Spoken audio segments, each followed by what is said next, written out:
How is the verdict playing politically? I know there have been some statements flying about.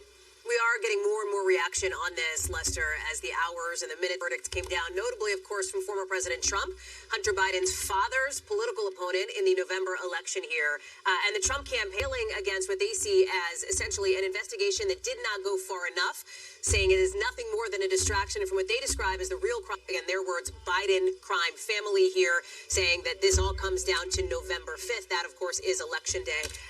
We have the Republican head of the Oversight Committee in Congress, Congressman Comer, who says that while this is an important step, essentially, it still does not go. Seems to be so far the theme based on even my phone conversations with some Republican strategists in the last maybe hour since we last spoke when this conviction came. I would say a couple of things here. First of all, there is a world in which for perhaps some persuadable voters, when former President Trump's weaponization of the Justice Department against him, there could be an argument, right, that somebody could make to themselves that Hunter Biden, the president's son, was just convicted Justice Department here on felony counts.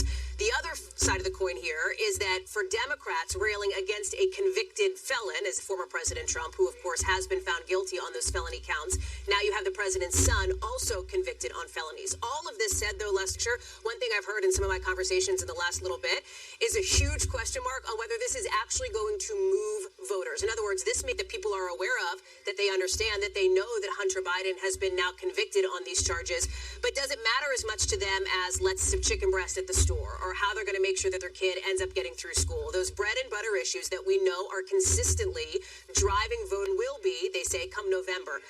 Inflation and the economy, and then issues related to the border and immigration, that those consistently, when we look at some of these numbers from people, the vast majority of people, based on some surveys that have been done over the course of the last 6 or 8 months, suggest it has been treated fairly. Now, I should note this was before the trial began. This is not super recent. That just simply doesn't exist in reputable. It does give you a sense, I think, of where folks are on this front, Lester, at least at the moment.